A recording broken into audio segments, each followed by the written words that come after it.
السلام عليكم ورحمة الله وبركاته. حامدا ومصليا ومسلما أما بعد. أعوذ بالله من الشيطان الرجيم. بسم الله الرحمن الرحيم. لئن شكرتم لأزيدنكم ولئن كفرتم إن عذابي لشديد. معزز ومؤقر باوقار حکم صاحبان باعزت مشفق و مربی اساتذہ کرام اور میرے سامنے بیٹھے ہوئے جلوہ افروز ہم سفر علمی ساتھی، آج کے اس انجمن میں میرا موضوع خطابت ہے شکر گزاری ایک عمدہ صفت. سامعین، حاضرین، ناظرین، شکر گزاری ایک عمدہ صفت ہے. شکر گزاری بہترین عبادت، شکر گزاری نعمتوں کی محافظ اور اللہ کے فضل میں اضافے کا باعث ہے. شکر گزاری پاکیزہ نفس، دل کی طہارت، سینے کی سلامتی اور کمال عقل کی دلیل ہے.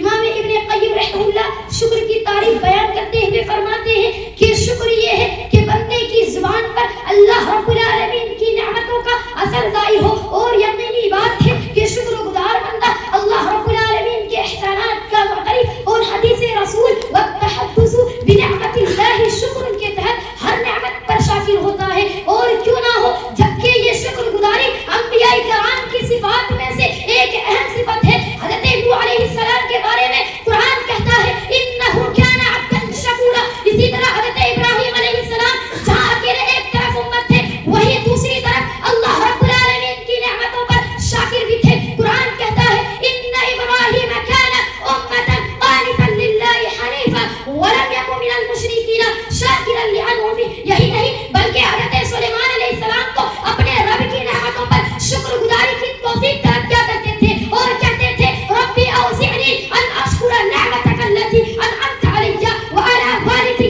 اسی پر بس نہیں بلکہ ہمارے آخری نبی جناب محمد عربی صلی اللہ علیہ وسلم تو شکر گزاری کے جذبے میں اس قدر شرسات تھے کہ عبادت کرتے کرتے آپ کے پائے مبارک میں ورم آ جاتا تھا. آپ سے کہا جاتا تھا قد غفر اللہ لک ما تقدم من ذنبک وما تأخر. تو آپ کا جواب ہوتا تھا افلا اکون عبدا شکورا. اور ایسا کیوں نہ ہوتا جبکہ آپ کو اللہ رب العالمین کی طرف سے حکم ملا تھا وللہ فاعبد وکن من الشاکرین. محترم سامعین، شکر گزاری وہ عمدہ صفت ہے جو رب العالمین کی رضا و خوشنودی کا باعث ہے. قرآن کہتا ہے وَإِن تَشْكُرُوا يَعْلَمْ لَكُمْ. شکر گزاری وہ اہم صفت ہے جس کو رب العالمین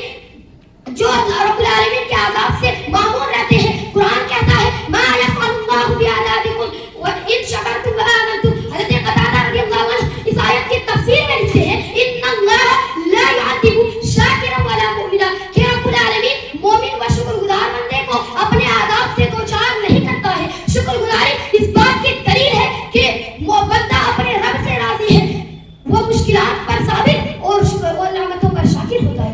سامعین، شکر گزاری وہ نسخہ کیمیا ہے جس کے ذریعے موجودہ نعمت کو محفوظ اور مفقود نعمت کو حاصل کیا جا سکتا ہے. اللہ کا وعدہ ہے لئن شکرتم لازیدنکم ولئن کفرتم ان عذابی لشدید. شکر گزاری ایک ایسا عمل ہے جس کو رب العالمین اپنے بندے کی طرف سے دیکھ کر راضی اور خوش ہوتا ہے. چنانچہ نبی صلی اللہ علیہ وسلم کا ارشاد ان اللہ لا یرضی عن العبد ان یاکل الاکلۃ فحمدہ علیہا ویشرب الشربۃ فحمدہ علیہا. کہ بندہ جب بھی کچھ کھائے پیے اس پر اللہ رب العالمین کا شکریہ ادا کرے. یہ چیز اللہ رب العالمین کو بہت زیادہ پسند ہے. یہی وجہ ہے کہ اللہ رب العالمین نے اپنی عطا کردہ چیزوں کو استعمال کرنے کے بعد شکر گزاری کی تلقین کرتے ہوئے ارشاد فرمایا یا ایھا الذین آمنوا کلوا من طیبات ما رزقناکم واشکروا للہ ان کنتم ایاہ تعبدون. دوسرے مقام پر ارشاد فرمایا واشکروا نعمت اللہ ان کنتم ایاہ تعبدون. تو کہیں مطلق طور پر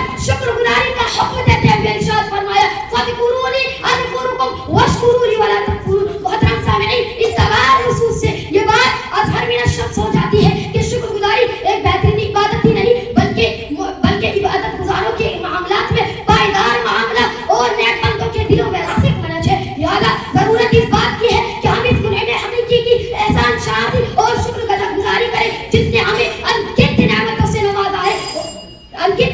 نوازا ہے. اور حدیث رسول من لم یشکر الناس لم یشکر اللہ کے تحت اپنے محسنین اور معاونین کے بھی شکر گزار بنے. اب آخر میں اللہ رب العالمین سے دعا ہے کہ اللہ تو ہمیں صحت و کمزوری، بیماروں، تندرستی، ہر حالت میں شکر گزاری جیسے اہم صفت سے متصف ہونے کی توفیق دے اور ناشکری جیسے خصلت برے خصلت سے ہمارے حفاظا كما آمين. أقول قولي هذا وأستغفر الله لي ولكم وآخر دعوانا الحمد لله رب العالمين. السلام عليكم ورحمة الله وبركاته.